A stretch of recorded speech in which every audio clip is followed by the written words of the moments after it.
Om Namo Bhagavate Vasudevaya.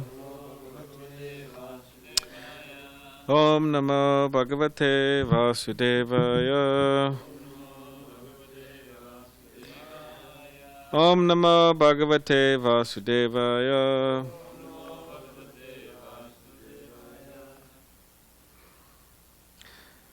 Okay. So today is a special day. It is Ekadashi. I'll just say very briefly, or read something Prabhupada wrote about Ekadashi in the Nectar Devotion. So he said, observing fasting on Ekadashi. In the Brahma Vivarta Purana, it is said that one who observes fasting on Ekadashi day is freed from all kinds of reactions to sinful activities and advances in pious life. The basic principle is not just to fast, but to increase one's faith in love for Govinda, or Krishna. Faith and love. The real reason for observing fasting on Ekadashi is to minimize the demands of the body and to engage our time in the service of the Lord by chanting or performing similar service. The best thing to do on fasting days is to remember the pastimes of Govinda and to hear his holy name constantly. Prabhupada says about Ekadashi. And also, we were discussing the other day about that personality, Rupa Kaviraj, who became a ghost. So I was trying to find some reference about that, and because I felt like I was missing a few things, and it's true I was. So he became a ghost, that's true, and but what he would do, he wouldn't haunt Vaishnavas. What he would do is he would haunt people who offended Vaishnavas. So it was like an atonement. So he became a ghost and he would haunt people who offend Vaishnavas. It's interesting. And and you're asking where it's from. I found this in Krishna, that Katamrita by Madhavananda Prabhu, little Vaishnava Aparad magazine he put out, but he said that this story or this account was from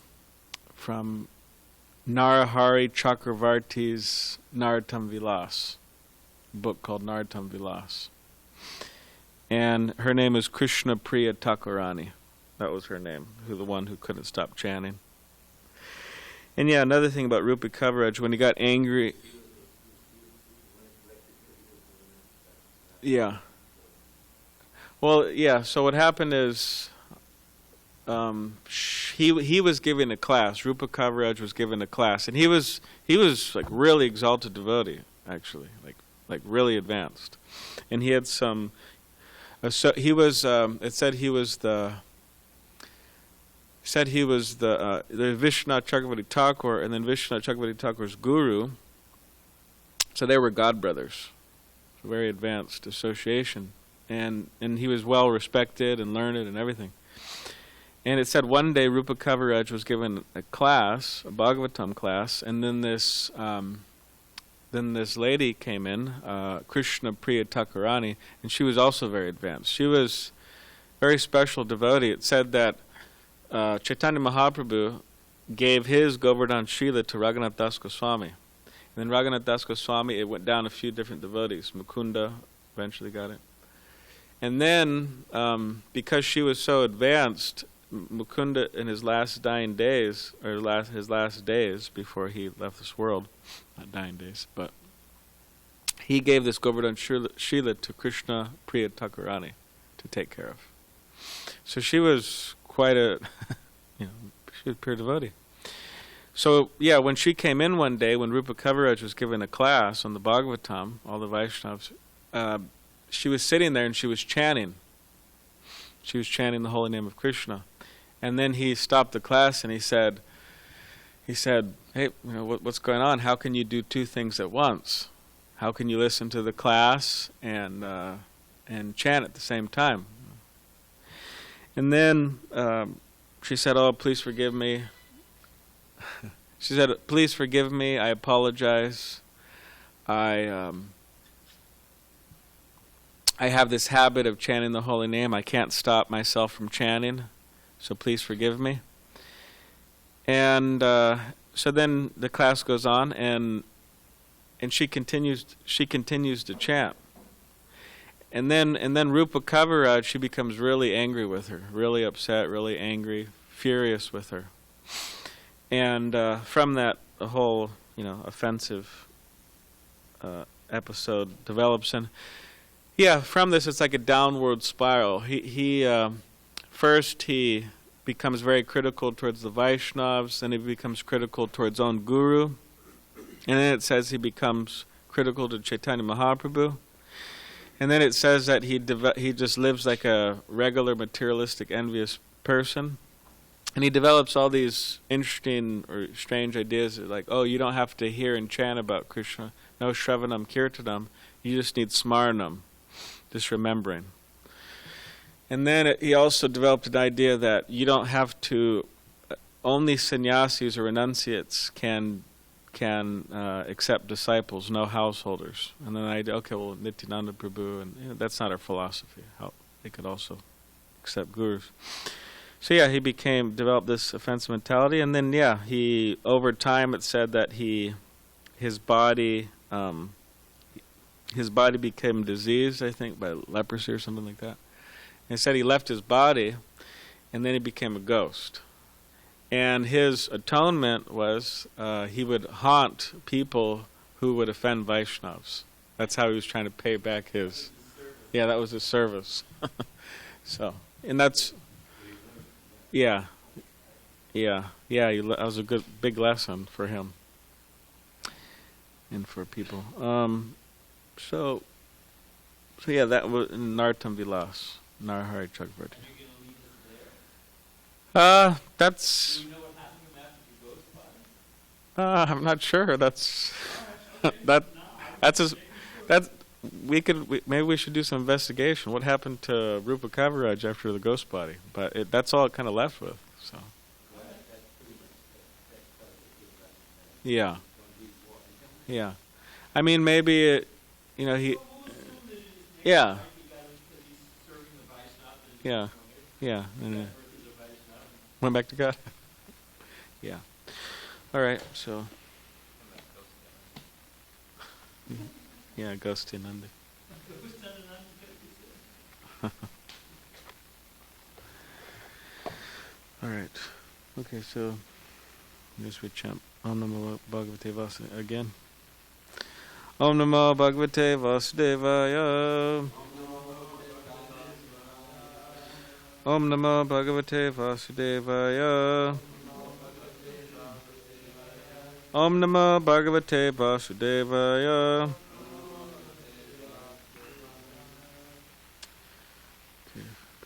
Repeat after me. 3. Kritva idam akarnya naro nara nari atta vadrita aprajaha suprajatomo nirdano danavatamaha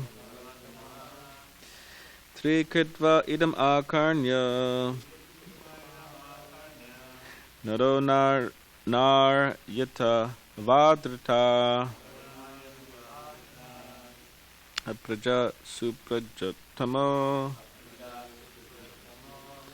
nirdano danvatatamaha Trikritva idam akarnya naro nar Yata vadrita apraja saprajatamo nirdano dana vatamaha Trikritva idam akarnya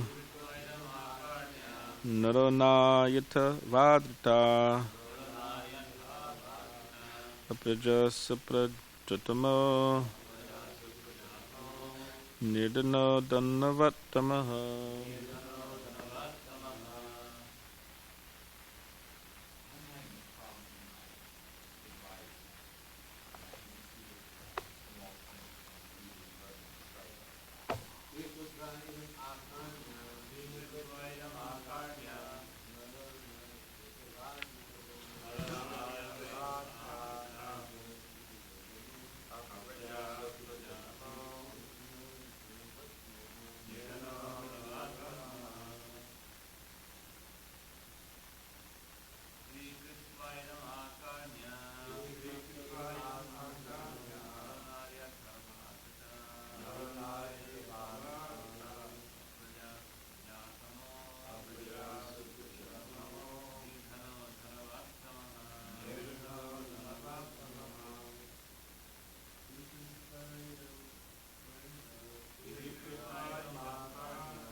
right. Trihi. Thrice. Kritvaha. Repeating. Idam. This. Akarnya. Hearing. Nara. Man. Nadi. Woman. Katava. Or. Adrita. In great respect. Apraja. One who has no children. Suprajatama. Surrounded by many children. Nirdana. Without any money. Dhanavat. Rich. Tama. The greatest. Translation. It does not matter whether one is a man or a woman. Anyone who with great respect hears this narration of Maharaj Prithu will become the father of many children if he is without children, and will become the richest of men if he is without money. Purport. Materialistic persons who are very fond of money in great families worship different demigods to attain their desires, especially goddess Durga, Lord Shiva, and Lord Brahma. Such materialistic persons are called Shriyashvarya Prajapsava. Shri means beauty, Aishvarya means riches, Praja means children, and Ipsavaha means desiring.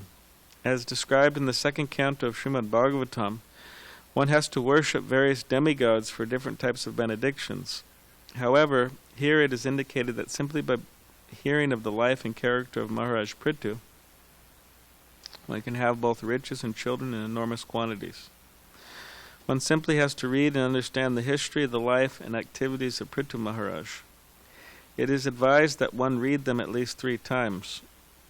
Those who are materially afflicted will so benefit by hearing of the Supreme Lord and his devotees, and they need not go to any demigod.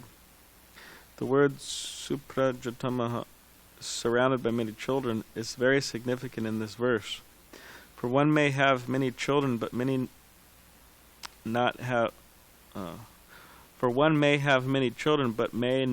any qualified children. Here, however, it is stated, suprajatama, that all the children thus attained would be qualified in education, wealth, beauty, and strength, everything complete.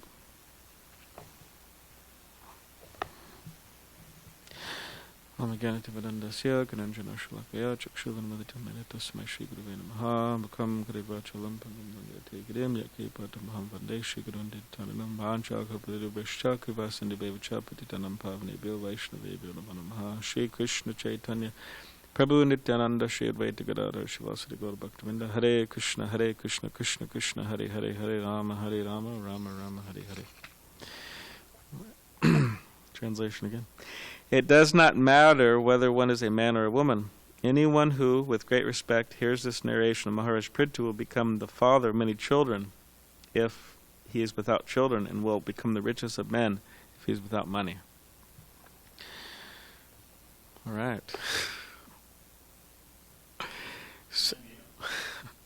So the Bhagavatam, earlier in the Bhagavatam, there's a verse, famous verse, Akamo Savakamo Va Mokshakamo Dadaditi Vrena Bhakti Yogena Yajenta Purusham Param, that whether one is Alkama, which is no material desires, or Sarvakama, has all material desires, or Mokshakama, their desire and liberation, they should worship Krishna, Udaraditi Vrena Bhakti Yogena, with great intensity. So the Bhagavatam, or Krishna, he, like, I always like that verse I always like that statement in the Ishopanishad, which says, he's the self-sufficient philosopher fulfilling everybody's desires since time immemorial.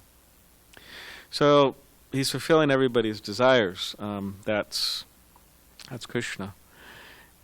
So if one has those material desires, then they should go to Krishna.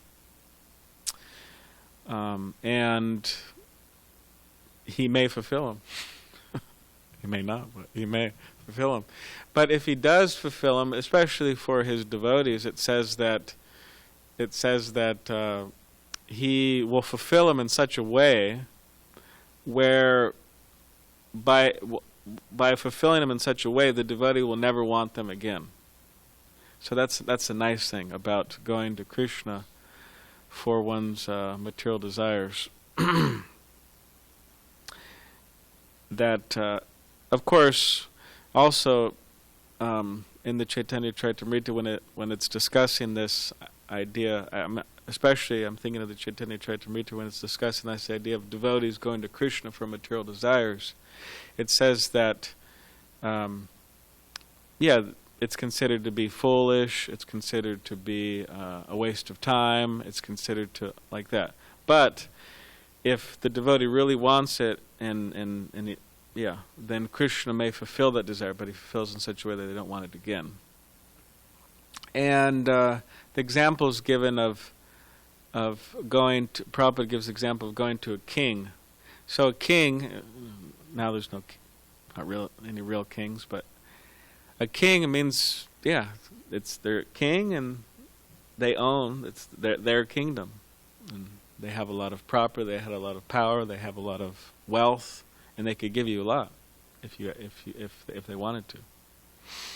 So Prabhupada gave an example that if a person goes to a king and says, "Oh, my dear king," offers obeisances, and you're so wonderful, and glorifies them, and the king says, "Okay, so how may I help you? What do you want?" Maybe he's feeling generous that day.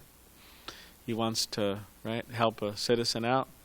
So the citizen says, "Okay, just give me a pinch of ashes. That's what I really need. I just want a pinch of ashes." So then someone will say, "Oh, well, that's pretty foolish. I mean, you could ask the king for anything. Property, wealth, this, that, so many things. Whatever material desires probably a person has can be fulfilled, by a king's arrangement. But you just ask for ashes, which in and of themselves, it's what's the use or what's the value? I don't know what I don't know what you could do with ashes. You take ashes from a fireplace, you take it from a campfire. Oh, cleaning pots. Okay, clean your pots, clean your breakfast pots, clean your plates. Yeah. So that example that Prabhupada gave, it is there to let people know that it's not worth it. You should ask for something else. About a king and being generous, I was just thinking. I heard my spiritual master. He was reading from some acharya that they compare Lord Nityananda to a king, who sometimes, if a king, they'll go to where they keep all their gems and jewels and all this type of valuable things, gold, and if they're intoxicated one day, then they'll open that chest up and they'll go out into the street and they'll just, here you go, here you just intoxicate, here you go, just randomly because they're intoxicated, they'll give it out. So that example is given to Lord Nityananda because he's intoxicated with love of God, with Krishna consciousness. He'll just give it out freely to anybody and everybody. So better go for the jewels rather than the ashes. That's the idea. Just like Prahlad Maharaj and Dhruva Maharaj, the great example within the Bhagavatam that it said that Chaitanya Mahaprabhu really appreciated here in this pastime of Dhruva Maharaj. And Dhruva Maharaj, he had very strong material desires to be, you could say number one within the universe, practically. He wanted a kingdom greater than great-great-grandfather, whatever. He wanted to be really, so he had those material desires, and we all know the pastime that he went out to the forest, and Narada Muni, he came in contact with Narada Muni, and Narada Muni told him, if you want, you should he advised him to chant this verse, Om Namo Bhagavate Vasudevaya. And within a short time, he became God-realized, self-realized, and Vishnu came on Garuda. And because he was a young boy, he wasn't very eloquent in Sanskrit or prayers or anything like that, so Vishnu touched his head, and then he started saying all wonderful prayers. In one of those prayers, he says, I was searching for broken glass in the form of all these material desires I had. But now that I have your darshan, it's a great jewel to me, most precious, valuable jewel. So, but then I was thinking about this recently, about Dhruva Maharaj, and sometimes devotees ask, oh, well, when will I give up my material desires, or when will I, just like Dhruva Maharaj, I mean, it's a great, wonderful account, how his whole development is wonderful. But yeah, sometimes, when will I give up my material desires? And I was thinking about that in relation to Dhruva Maharaj, because that account is a very good example, or provides the answer, you could say. From one angle of vision. That when did Dhruva Maharaj give up his material desires? By his maturing in Krishna consciousness. That's how he gave up his material desires. He had to mature. Because in the beginning he was immature, childish, and he was a child, so after all, he was a child. But childish, material desires, and then over time, through his maturation, he became advanced. And then, of course, people may say, oh, when will I see Krishna? Oh, okay. Well, become really advanced, Krishna may come like that. But at least you could say, when will I get my material desires? Because he gave up his material desires. And the point is, how did he become mature? He became mature by following the instructions of his spiritual master. So his instructions were to chant Om Namo Bhagavate Vasudevaya, and other things, other instructions, other orders he was fulfilling in the forest there. So, as we were reading the other day in the 5th canto, Mukunda Charna and Jamal and myself, we're reading how the forest of the material world, material enjoyment. And then Prabhupada said, and in the Bhagavatam, Srila Prabhupada says in the purports that this material world is like a forest, and people enter really deep into the dense, dark forest, and they don't know how to get out. And Prabhupada was saying that some people may argue these days that, well, we're not in a forest, we're in the cities. And then Prabhupada said, well, the cities are in a lot of cases, more dangerous than the forest. And he said, you go into a city like New York City or wherever. I mean, now very dangerous, right? But even full of wild animals. Yes, that's true. And Prabhupada was saying that if you don't have anyone to take care of, it's very difficult to survive in such a city. Struggle for existence. So you could say that we haven't entered like Dhruva Maharaj entered the forest of, where was he, Talavan or something? Mahavan, some van. That was actually, within the Vrindavan section, it says in the purport. But we're in the, jungle of the cities, right? Concrete jungle. So we have our austerities, which I think are easier than Dhruva Maharaj. Right. We're not going to be eating leaves and twigs, or we're not going to be having air for breakfast this morning like Dhruva Maharaj. But so if one has material desires, then they go to Krishna. But ultimately, people should understand. Everyone should understand, or devotees should understand that the highest is not to have material desires. As Lord Chaitanya says, right? Nadanam, najanam, nasundarim. So no desires, material desires for wealth, or women, or followers, or fruits of religiosity, or anything like that. Just want to serve you birth after birth, engage in devotional service. So that's the highest standard.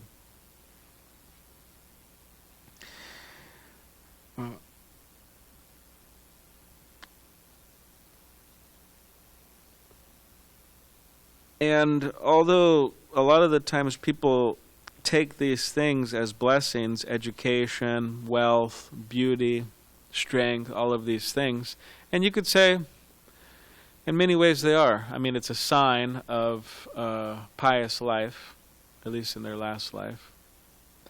It's a sign of that. Actually, in this Prithu Maharaj section, he mentioned that. He mentioned that in earlier verses. He said, how is it that, I think he was talking to the four Kumaras, how is it that certain people are born with certain characteristics, good characteristics, and indicating, they had to do something pious in their last life, a reincarnation. So, but you could say they are a blessing, but a lot of the times the blessings become like curses for the individual if they don't use them right.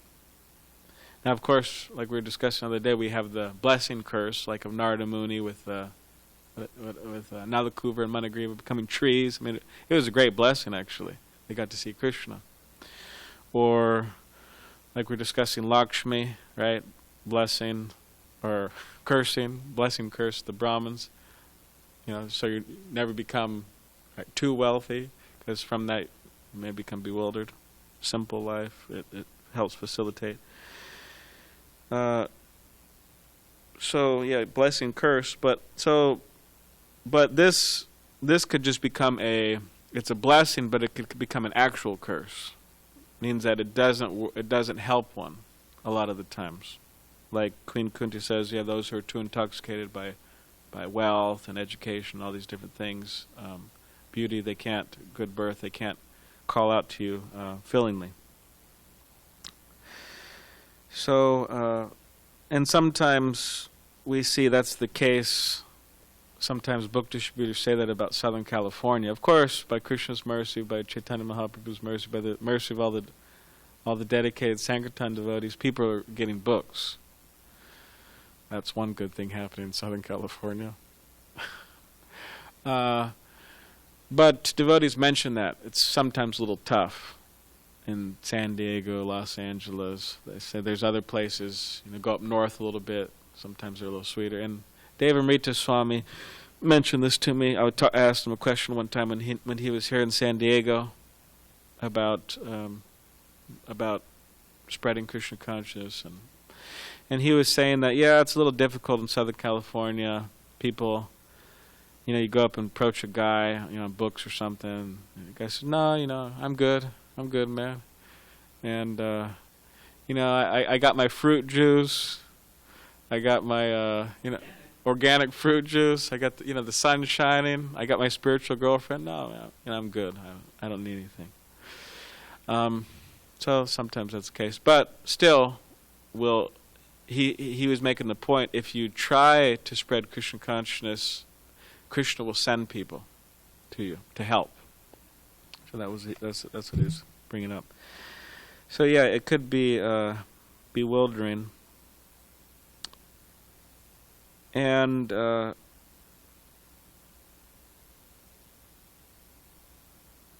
in terms of education, I mean, education is like Ramananda Roy was talking to Lord Chaitanya.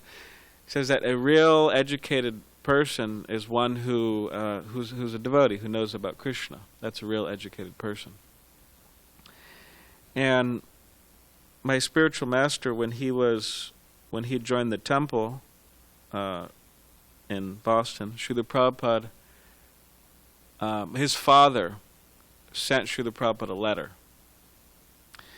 and the letter was explaining how his son was very very educated and intelligent, and in the realm of, he was studying I believe psychology, some religious studies, and he was encouraging Srila Prabhupada to encourage his son to leave the temple and go back to school.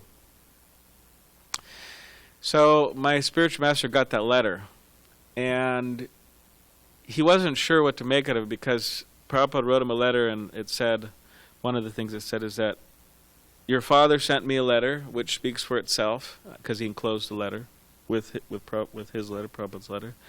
And he said, it seems that you are a very learned scholar in this field, so if you want, you could go back to, he said, we need many people to enter into these fields and to present Krishna consciousness within these fields. And that was more or less it. So my spiritual master read it with Satsvarup Das Goswami, and he didn't know what to make out of it. Does Prabhupada want me to go back to school? Is he giving me the option? And so what he did is he wrote Prabhupada back, and he asked him, do you want me to go back? Because if you want me to go back to school, I'll do that. But if you ask me my preference, I prefer to stay in the temple and worship the deities and go out on Sankirtan with the devotees. And so then Prabhupada wrote him back, and he said, when Ramananda Roy was talking to Lord Chaitanya, they asked, who's the most educated man? And Ramananda Roy said, one who's Krishna conscious and who engages in the process of devotional service. So he said, your present engagement is very nice, and there's no need for you to get to further your education in universities anymore. So he said you could just stay in the temple. And yeah, so that's something to keep in mind with education, that after all, one who is educated in Krishna consciousness, our philosophy, that's the most educated person. So, and there was, anyways, it's kind of a side point, but there was one devotee, and he is, I won't say the name, but one devotee, and he became very educated within material estimation, PhD, and he was quoting these letters on 2 occasions, actually, and these letters of my spiritual master and Srila Prabhupada. And he was saying how my spiritual master didn't go through with what Prabhupada wanted him to do, go back to school. He was only quoting like half of the letter, maybe one of the letters. So that I was a little upset from that, because I was there when he was quoting that, and I knew the full story. Because years ago when I first started aspiring for initiation, my spiritual master sent me a snippet of that letter that Srila Prabhupada sent him. So I knew the whole story, so I was a little upset. So then I went to my spiritual master and I said, oh, Guru Maharaj, this devotee, he's saying this, and it's not the full story. And my spiritual master at first, he said, okay, well, I wasn't really there, but I kind of pressed the point. I said, yeah, but it's really, I don't think it's proper. And he said, okay. So he looked up some letters that Prabhupada wrote him and everything. And then the next day, he gave a talk, and he brought that up, and that devotee was in the audience. And he brought the whole thing up, and my spiritual master said, I came prepared, and he put out his phone, and he gave the whole presentation, and afterwards, that devotee accepted, and so it was nice. I'm glad I get to do a little service in that regard. But so we should keep that in mind, that all these big personalities like that. I mean, okay, fine, but if they're not Krishna conscious, what's the use? So. All right, so does anybody have any questions or yes? I have a couple of comments. Or comments? Yes. Hare Krishna. Hold on, let me just get to the right place here. Hold on. You were saying about living in the forest? Yeah. And how the city is more dangerous? If you're out in the forest, you can build a little hut, use fresh water, you've got fuel, there's usually some fruit, some berries, you can cook some veg or something out of, roots, Chaitanya Mahaprabhu would live off forest roots when he was traveling sometimes. So you've got a chance. Yeah. But in the city, where's the fresh water? Where's the fruits and flowers? Where are you going to build a hut? Next to the dumpster out of cardboard? So the forest, on one hand, is safer than the city. So I was just thinking about that. Yeah. Then I would about this college thing. Prabhupada wrote to Vamanadev. Vamanadev was the temple president. He's an early disciple of Srila Prabhupada. And in St. Louis, this is 1970. And he was thinking about going back to college. And Prabhupada made this point. We're not anti-college, but if someone is actually in devotional service, Prabhupada said, whatever you've got, work with what you've got. And Prabhupada made the point that first off, time is very short. How much time do you have? If you really want to play in the field, you got to go back and finish college, get an undergrad, then you got to get a master's, and you got to get a PhD. Because really, unless you have a PhD, you're not really in the league, and they won't really let you play on the field. You're just sporting on the side. So that's, college is 4, master's is 2, PhD is 2 at least. So that's 8 years out of your life. Or 4 or 2 or whatever it is, So Prabhupada's point was that, if you're right at the end, if you go back and get 6 months and you finish, okay, fine. But to go back, first off, what will you have done in 8 years of preaching Krishna consciousness? What will you have accomplished? So much more, just so you can spend the same time just to get on the field and hope you can do something. So there's the time, and who knows? You may fall down. It's a great risk. So Prabhupada said you have a short amount of time. It's a great risk. And then Prabhupada put a cap on the thing by Prabhupada saying, I don't have a PhD, and yet so many PhDs have surrendered to me. So Prabhupada didn't go out and study architecture, but he got so many, Sarabi, so many architects came. Prabhupada didn't go out and learn business management, but Ramaswara came, so many, there it is. If we just surrender, whatever Prabhupada's point was, whatever you've got, start there, use it. Don't waste your time, because you don't know what's going to happen. You may fall down, and if you become strong in Krishna consciousness, then you'll attract all of these things. You don't try to. Prabhupada makes the point, and I'm almost finished, because it is a big. You raise a good point. Prabhupada makes the point that he tried to make millions of dollars. And his motive was sincere. I'll become a big businessman. Because in Prabhupada's palm, it said that he was going to become one of the richest men in India. And so Prabhupada thought, well, okay, I'll just keep slogging at it, and then I'll get money, and I can print books and do what my Guru Maharaj. And, but Krishna took everything away. And then Prabhupada, our properties in India are worth, Mayapur alone is worth, I think the estimate was about $500 to $600 million. Is the value of that amalgamated property. And the property in Bombay,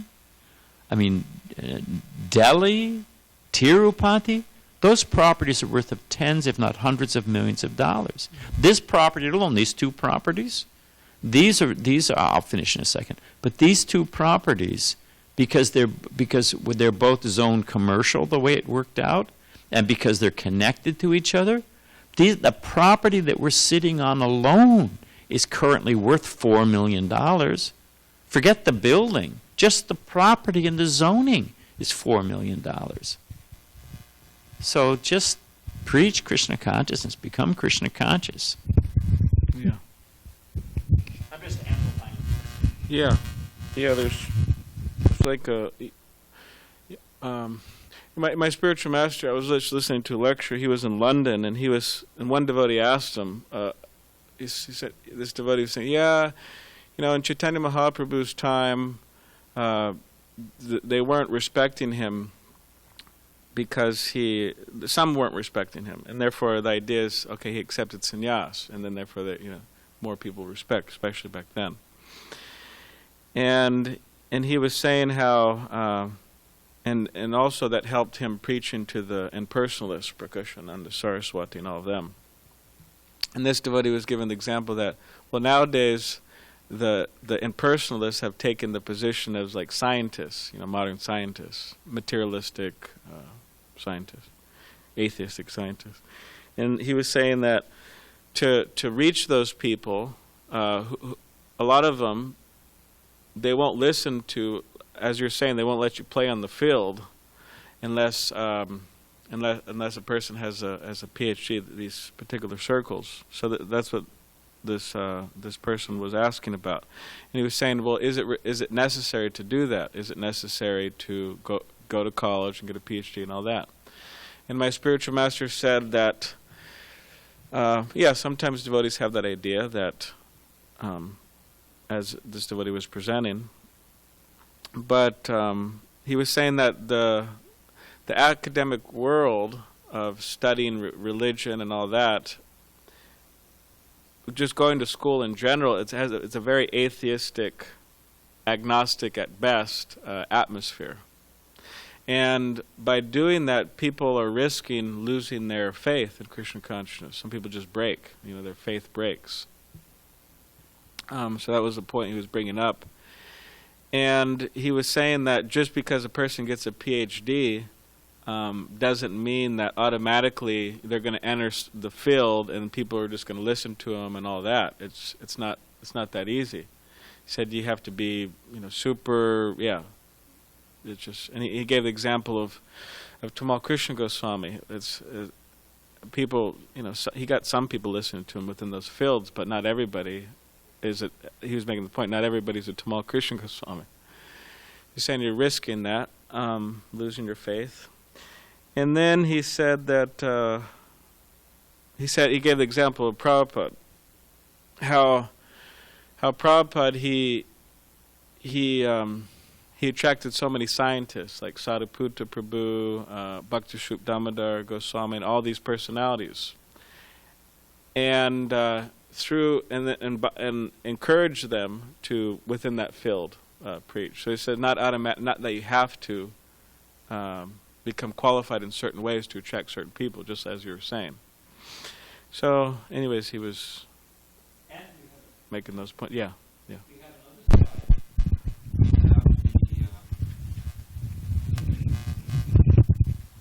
Again, we're not anti-education, we're not anti-PhD. But we have Dhrudakarma Prabhu, who does not have a PhD. He graduated, he's got a 4-year college, and he's, but Forbidden Archaeology, all of his books. He was invited by the Royal Academy of Science. Same room that Darwin delivered his Origin of Species paper. He was invited to lecture. He's lectured at intellectual circles and archaeological the conventions and smashed them. Spoke at that big university in Denmark, and they protested. The professors in the biology department, all Darwinists, protested and pressured the university to cancel it. And the students, just because it was canceled, just like if I tell you, hey, don't touch that, we think, well, gee, what would happen if I did touch it? It's like it. And they expected originally about 150 people to come to his lecture. Because they protested it, and then they rented a hall across the street, the students who were sponsoring him, and he had over 1,000 people came. So, and the headlines in the main paper in Denmark, they had a picture of Dhrudakarma chanting japa, and it said, "Is this person the most dangerous man in science?" Nice. Jai. All right. Gantra Srimad Bhagavatam ki Jai.